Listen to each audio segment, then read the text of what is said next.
ప్రభుత్వము వాళ్ళకి ప్రజలు కూడా వెళ్ళి చెప్పాలి అనేసాను. మీరు బాధ్యత అనుకున్నప్పుడు ఖచ్చితంగా ఇది అన్ని నియోజకవర్గాల్లో ఇంప్లిమెంట్ అవ్వాలి అనుకున్నప్పుడు ముందుగా మీరు సీఎం గారి దగ్గరికి వెళ్ళేసి ఈ పాయింట్ని రేజ్ చేయండి సార్.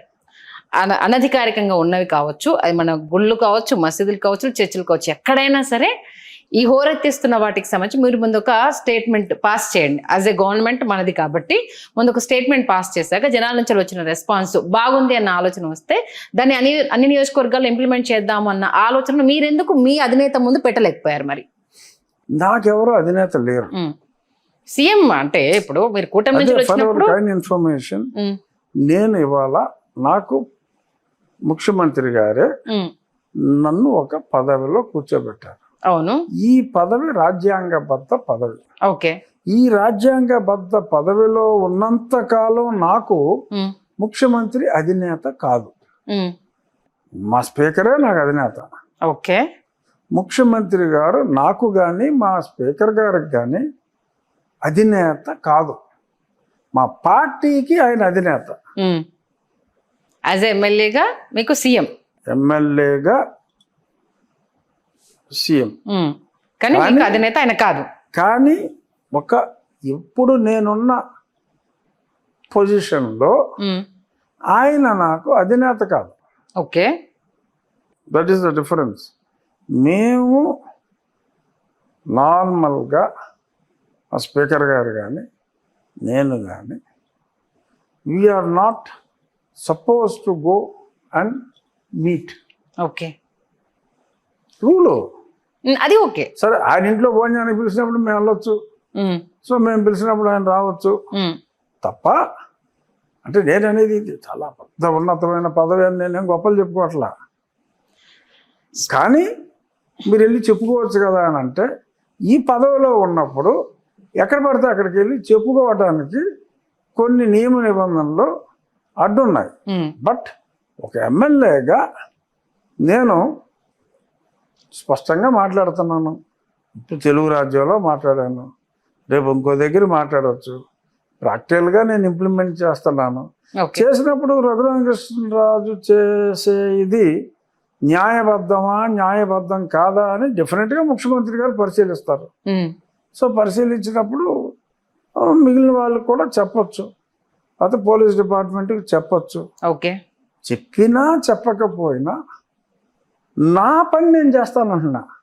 ఒకవేళ ముఖ్యమంత్రి గారు రఘురామ ఇప్పుడు ఇది వద్దు, ఆపేయండి, మనకు స్థానిక సంస్థల ఎన్నికలే అనుకోవచ్చు, రేపు కూటమిలో ఉన్నాము, అనేక రకాల ఇబ్బందులు వస్తాయి, ఇప్పటికే మత మార్పులకు సంబంధించి ఒక పెద్ద చర్చ రచ్చ రెండు నడుస్తున్నాయి, కొన్ని రోజులు సైలెంట్ అయిపోండి, ఇది సంబంధించి చర్చ రచ్చ ఉంది. ఏపీలో ఎక్కువగా క్రిస్టియానిటీ పెరిగిపోతుంది అనేది చాలా రకాలుగా అక్కడ ఉన్న దళితులకు సంబంధించి ఆ వివక్ష ఎదుర్కోవడంతో క్రిస్టియన్లుగా మారడానికి సంబంధించి విజయవాడ ఎంటర్ అవుతుండగానే చుట్టూ ఉండే బోర్డులు హిందువులు భయపడే పరిస్థితి వస్తుంది అనేది ఇది ఒక చర్చ స్టార్ట్ అవుతుంది. ఈ నేపథ్యంలో ఇప్పుడు ఎందుకు ఇది అనేసి ఒకవేళ సీఎం గారు మీకు ఆదేశించారనుకోండి, ఆగుతారా? లేదండి ఇది నేను ఆపదలుచుకోవట్లేదు, మంచి కార్యక్రమం చేస్తున్నాను కాబట్టి ముందుకెళ్తాను అని అంటారా? మంచి కార్యక్రమమా చెడ్డ కార్యక్రమమా అన్నది కాదు. అంటే చట్టాన్ని ఇంప్లిమెంట్ చేద్దాం అనుకుంటున్నారు కాబట్టి మీరు చెప్పేది, మనకున్న చట్టాన్ని అమలు చేయవలసిన బాధ్యత మన మీద ఉంది. అది అమలు చేయకూడదు అనుకున్నప్పుడు ఆ చట్టాన్ని మార్చాలి. ఓకే, అంటే ఇప్పుడు ఆయన ఆగమని చెప్పిన ఆగరా? ఇది హైపోథెటికల్ క్వశ్చన్. ఇది హైపోథెటికల్ క్వశ్చన్.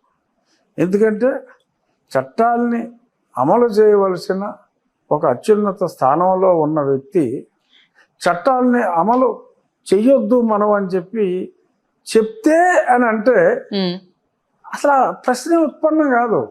ఇన్ కేస్ అసలు అలాంటిది మీ ముందు వచ్చింది అనుకోండి, అంటే ఎందుకు వస్తుంది అంటున్నా, వచ్చింది అనుకోండి, సరే వచ్చింది అనుకుందాము, సరే రాదు అన్నది ఏ సంజయ్ అడిగితే పని చూసుకో సంజయ్ అని చెప్తా. ఓకే, ఎందుకంటే సంజయ్ తెలుసో తెలియకో అడిగే హక్కు ఉందా, హక్కు లేకపోయినా ఏదో అడిగింది ఆవిడ అని అనుకోవచ్చు. కానీ స్వతంత్ర దేశంలో ఉన్నప్పుడు వాక్ స్వాతంత్రం ఉన్నప్పుడు అడగడంలో తప్పులేదు, దాన్ని మీరు ఏం సమాధానం చెప్తారనేది అది మీ ఇష్టం. అదే అది సంజయ్ అడిగితే తప్పులేదు. కానీ ఒక చట్టాన్ని పరిరక్షించే అత్యున్నత చేసిన చట్టాలని ఎగ్జిక్యూట్ చేసే బాధ్యతలో ఉన్న అతిపెద్ద పదవిలో ఉన్న వ్యక్తి మన చట్టాలని మనం పక్కన పెడదాము అని చెప్పటం అనేది జరగదు. కాబట్టి ఆ హైపోథెటికల్ క్వశ్చన్ని మళ్ళీ మీరు అడగటం, దానికి మళ్ళీ నేను సమాధానం చెప్పటం సమయం వృధా. అన్ని చట్ట ప్రకారం జరుగుతున్నాయా? ఎక్కడ చట్టాన్ని ఉల్లంఘించి ఏది జరగట్లేదా? జరగాలి. అది ఉల్లంఘించి జరిగినప్పుడు ఎస్ దాన్ని సరి చేసుకోవాల్సిన బాధ్యత ఉంది. ఎబరేషన్స్ ఉండొచ్చు, బట్ సరి చేసుకోవాల్సిన బాధ్యత ఉంది. అంతేగాని డైరెక్ట్ గా మనం తప్పే చేద్దాం అని ఎవరు అనరు. ఇందాక పాస్టర్ గురించి ఒక క్వశ్చన్ రేజ్ చేసినప్పుడు దాని అంటే మీ హిందువులలో ఆ దేవుళ్ళ పేర్లు చెప్పుకొని మోసం చేసే వాళ్ళు లేరా? ఎంతసేపు పాస్టర్లనే అంటారు. మీ దగ్గర నుంచి వస్తున్న మోసగాళ్ళ గురించి బాబాలు ఎంతమంది దొరుకుతున్నారు, ఎంతమంది మహిళల్ని మొన్న రీసెంట్ గా వేరే స్టేట్ లో దొరికిన వాళ్ళకి సంబంధించి IPS IAS భార్యలు కూడా వాళ్ళ వీడియోస్ తీసి చేసిన వాళ్ళు మీ హిందువు కాదా అంటూ కూడా క్వశ్చన్స్ రేజ్ చేస్తారు. ఇదే క్వశ్చన్ మీ ముందు పెడితే ఏం మాట్లాడతారు? మరి ఎవరైనా తప్పు చేస్తున్నప్పుడు చర్యలు తీసుకోవాల్సిందే. ఓకే, ఎవరైనా తప్పు చేసినప్పుడు చర్యలు తీసుకోవాల్సిందే. వాళ్ళ నాకు దాంట్లో ఓన్లీ చర్చ్ గుళ్ళని మాత్రమే టచ్ చేస్తారు. మసీదుల్లో కూడా నమాజ్కి సంబంధించి సౌండ్ వినిపిస్తుంది. మరి దాన్ని ఎందుకు దీంట్లో ఇంక్లూడ్ చేయలేదు? మసీదుల్లో కూడా నమాజ్ చేసుకుంటాం అంటే అది ఓన్లీ ఆ మతస్థులు ఆ పర్టికులర్ టైంకి మీరు ఎక్కడెక్కడ ఉంటే అక్కడ మీరు చెయ్యండి అని ఉంటుంది. బేసిక్గా వాళ్ళు ఎక్కడైతే జనసమ్మర్దం ఉంటారో అక్కడే మసీదు ఉంటుంది తప్ప ఎక్కడ ముస్లింలు నివసించని చోట వేరే చోట ఇళ్ళ మధ్యకు వచ్చి మసీదు కట్టిన దాఖలాలు చరిత్రలో లేవు.